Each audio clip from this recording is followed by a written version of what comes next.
I'll take what I can get. I was out Monday. Water temperature was 49 degrees. That's really all that needs to be said. So let's take a look at a few pictures, then I'll give you the full report.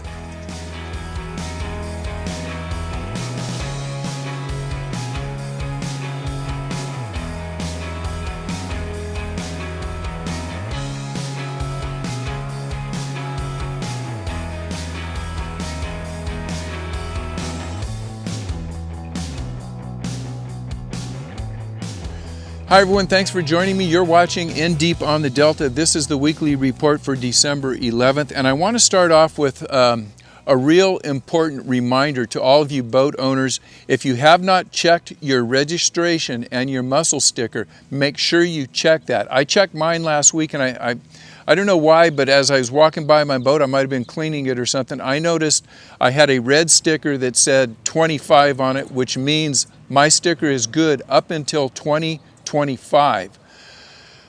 I started thinking, what the heck's going on? I haven't gotten a reminder or anything in the mail from DMV for my registration. So I went down to DMV and I got my new registration and my new mussel sticker, and I asked why I hadn't had a reminder, and they said that I had something pending with DMV. Whatever the situation was, there was something pending, and when they have something pending, they don't send you a reminder. So just be aware, take a look at your boat stickers. If they say 25, it's time to go in there and get your stickers. It's every 2 years, you'll get a blue sticker.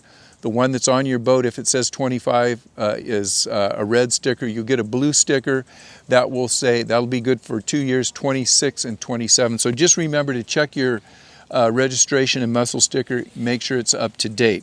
Next, I want to congratulate Omar and Mercedes. They fished the first Christmas crappie shootout up at Clear Lake last week. That was last week, December 6th, up at Clear Lake. They won the tournament with 9 pounds, 3 ounces and a 2.5 big fish kicker. Competition had to be tough because second place was Grant. He also had 9 pounds, 3 ounces, but he had a 2 pound, 4 ounce kicker for the big fish. So that's what separated first and second. So congratulations to all the guys that fished up there, guys and girls that fished up there. Sounded like it was a great tournament. You guys had a good time, and I'm sure you're looking for next year, looking forward to fish next year's tournament. With that, we'll keep it on Clear Lake. And I talked to Dave from Clear Lake Outdoors. The bass bite is improving. Mornings are slow. It picks up in the afternoon. Fishing all bait fish patterns, deep cranking, jerk baits, underspins, paddle tails, stuff like that. You know, you can hug the banks for numbers. If you want the bigger fish, you're going to have to go out and fish a little deeper. Dave said a lot of the bigger fish were coming in 12 to 20 feet of water. The big bait bite is starting for the guys that like to go up there and throw big baits looking for monsters. It's starting to happen. Dress for the occasion. I think Dave said it was 32 degrees the morning that I called him early in the week. So AM temperatures are super cool. It is warming up a little bit, and maybe up into the 60s by noon, 1 o'clock. So go up there, make sure you stay out and fish from that noon to maybe 5 o'clock. The fishing has been better up there. Also, the One Bass Winter Open up at Clear Lake is going to be January 8th through 10th. So for you guys that are thinking you want to get into that, you can either check out the One Bass website. They'll give you all the information, or Clear Lake Outdoors is sponsoring that event. You can call Clear Lake Outdoors at 707-262-5852. They'll give you all the information on when you can register and whether you're a pro or an AM, and get in there and get your registration and get that all set up for, I guess that is going to be January 8th and 10th. That's the One Bass Winter Open out at Clear Lake. From there, we're going to move over to Central Valley out at Don Pedro. I talked to Aaron at Central Valley Bait and Tackle. Don Pedro is now fair to good. It is improving just like Clear Lake is. Aaron said live scope is a big plus. Fish are spread out from, hugging the bank all the way to 70 feet deep. If you've got a live scope, you're going to want to start maybe in 40, 50, 60, 70 feet of water, looking at the humps, looking at the saddles, the drop-offs. You guys have those all GPS. You might have to move around a little bit to find fish, but once you find them deep, you want to start vertical jigging. Or if it's 30, 40 feet deep, you can get an A-rig down there. You can catch fish on A-rigs. But if you are without sonar, or forward-facing sonar, you probably want to start on the bank, and move until you find fish. You can catch them on jerk baits. You can catch them on anything that looks like a shad. Jigs are also starting to pick up some fish, especially bottom bouncing baits in, I'll say, 5 to 15, 20 feet of water. So it is improving up there. It's not great, but it's going to get better. Also, there are, just like up at Clear Lake, there are some guys that are throwing big baits that are catching some good sized fish up there. So if you're one of those guys that's in the know how to throw big swim baits, and Don Pedro, now is a good time to start fishing up there.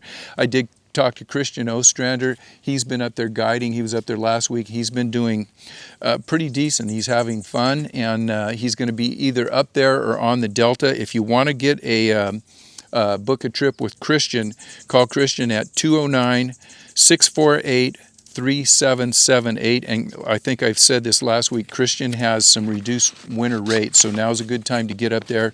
And especially if you're learning, you want to learn forward-facing sonar, I'd highly recommend getting out there with Christian. He'll show you around. You'll catch some fish, you'll have some fun, and you'll learn more in one day than, if it's me, probably I could learn in a year. I went out with Christian last year, and we did some fishing up there and just had a blast, caught some nice fish, and he really opened my eyes up to what you need to do and how to read the forward-facing sonar, so on and so forth. So with that, let's talk about what's happening here on the Delta. Like I said in the opening, I was out Monday up at Liberty. I was fishing with Captain Bryce Tedford. We'll get into that in just a moment. We had 49 to 52 degree water temps. It was cold up there. Central Delta here still has 5-6 feet of visibility. It is foggy in the morning and it is cold, so if you get out there, dress appropriately. We did notice, Bryce and I, when we were up running around Liberty, there's quite a bit of surface vegetation along with some pretty good sized logs and chunks of wood and stuff. So if you're up there around the Sacramento River, up around Liberty, be careful driving around up there. So with that, let's talk about how the striper fishing has been, and then we'll get into largemouth bass. I've got a special guest, Bryce Tedford from Bryce Tedford Fly Fishing, and I was out with Bryce Monday, and I wanted to film Bryce and have him give you guys an idea of what his year has looked like start to finish. He's starting to wrap up his striper season, getting ready for next year. And for those of you who don't know Bryce or might not be familiar with Bryce, he is a full-time Delta fly fishing guide. He concentrates mainly on stripers, but through the summer months he also fishes largemouth and smallmouth. And so what Bryce is, and he's been out here for about 15 years, so he knows the history of this river. He knows the river well. And he's going to just let you guys know how his year has been from start to finish. Then we'll get in and talk about a little bit more about stripers, and then we'll get into largemouth. So I'm going to turn it over to Bryce. We'll play a short clip of how Bryce's year has went. So take it away, Bryce. Welcome to the California Delta here on a nice winter day. Kind of been scratching them out recently as the winter has drug on and come in. It's we're scrapping for like 10 to 20 fish a day. Every once in a while we'll get one that's 5 to 8 pounds, and then if we're real lucky we'll find them up in the 10 to 20 pound range, but only been finding a few of those this fall. It's been a tougher fall overall for me. That said, spring was pretty good, actually. I had probably one of my best springs, landing probably the most 10-plus pounders I've caught in a spring. Then we worked our way into summer and decent topwater largemouth bite. Also out here, today we're on the Sacramento River and had a decent smallmouth bite as well during the summer. And then we moved into the fall, and September was really good for me out west. Struggled a bit more in October and November. But we were always finding fish. It's just whether we could find the bigger ones that we're moving through here and there. Yeah, now we're kind of wrapping it up. Still strapping up about 10 fish a day. I think today Steve and I managed around 20 fish. Nothing really big. I think the biggest one was 3-4 pounds maybe, but a nice mix of stripers, largemouth. And winter fishing is setting in. The bite windows are a little shorter, and we're definitely having to scrape them up out there. But you know, as this season winds down, I'll be getting pretty excited for next spring, and I'll start booking trips here come January for spring of 2026. All right, I want to thank Bryce for giving us that short report, and I'll give you a little background on what's been going on this week with Bryce. Bryce had been out last week. He fishes, I think, close to 200 days a year out here. He had been fishing the Central Delta, and the fishing, he was grinding it out. He was getting fish for his clients, but it wasn't the size or the numbers that he wanted. So what's he do on his day off? He calls me up. He says, Steve, let's go out to Liberty. I need to look around there. I'm looking for some bigger fish. I got some clients booked up for later in the week. I want to get out there and just see what I can do to maybe find some bigger fish out there. That's a hard-working guide. Bryce and I went out and we fished a hard day. I was throwing conventional gear. Bryce was fly fishing. And it was tough. I'm not going to lie to you. We ended up with about 20 fish. We'll get into that in just a second, but I just want to give a shout out to Bryce and let you guys know that fish with Bryce, or if you're thinking about fishing with Bryce, that's a hard-working guide when he has his day off, especially when it's 40 degrees out there in the morning or whatever the heck it was.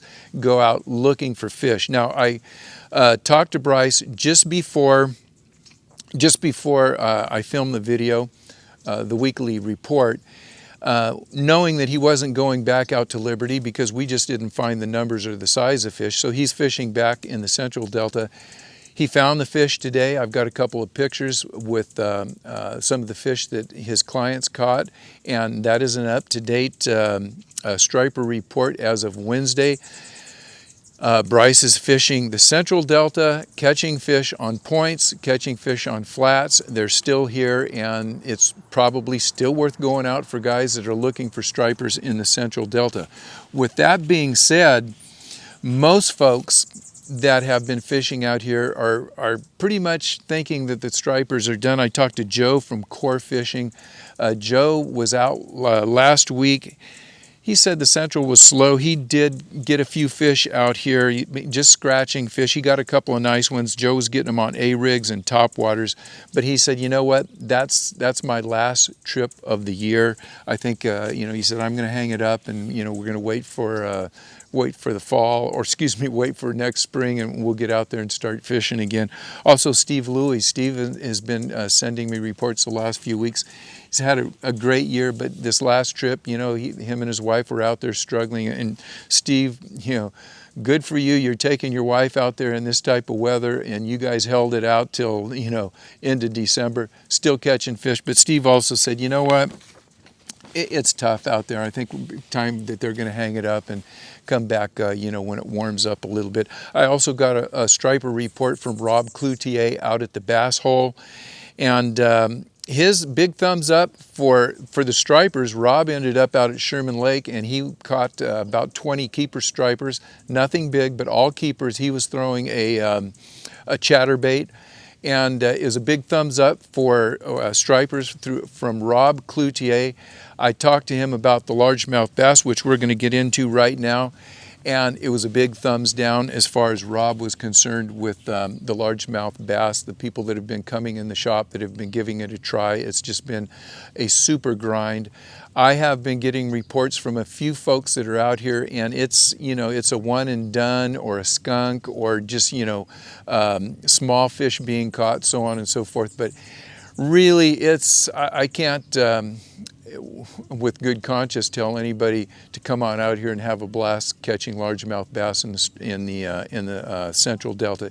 It's tough. It's going to remain tough. As I said, Bryce and I were out at Liberty Monday. We ended up with about 20 fish, 10 stripers, 10 largemouth bass. Our biggest striper was about 3 pounds, maybe just 20, 21 inch keeper. Our biggest bass was about 2 pounds. We had all of our luck was, not all of it, but I'll say 95% of our luck was on the low incoming tide in the afternoon. The morning was very slow. Fish were very lethargic. It was about an hour into the incoming tide that the fish started picking up, and they did get active. I caught most of my fish on jerk baits and an A-rig. Bryce was throwing a 5-inch, we'll just call it a clouser imitation if you're a fly guy, and he picked up several fish. You know, it was fun. I was using light gear, so a lot of the smaller schoolie-sized stripers were fun to catch, but it was an absolute grind, and that's what it's going to be out here. I promise you that I will be out on the Delta at least once a week just to take a look around, take some water temperatures, see if I can't get a bite here or there. For you guys that are out there, make sure you're sending me reports. I will keep in contact with Clear Lake, keep in contact with Don, Pedro, Aaron, and up at Central Valley Bait and Tackle, and Dave out at Clear Lake Outdoors. We're always in contact with Rob. I will be in contact with Joey Price from Priceless Fishing coming up. And I'll be in contact with Christian. As I said before, Christian is going to be here all year. He'll either be on the Delta or he'll be up at Clear Lake or Don Pedro. Joey is going to stick it out here on the Central Delta. And we'll see what happens, so stick with me, and I will continue doing maybe some reviews, maybe some bass fishing insight videos, and I will continue to do from time to time a full-length video throughout the winter until spring gets here. So with that, hold tight. We also have the Sacramento ISE show, the International Sportsman's Expo, coming up in, that's got to be in January. I'll let you know the dates on that. I'm hoping that I'm going to be up with Fisherman's Warehouse so I can meet some of you guys up there during the show. With that, thanks so much for joining me. If you go out, be safe, dress warm, send me a report. Good luck. We'll see you next week.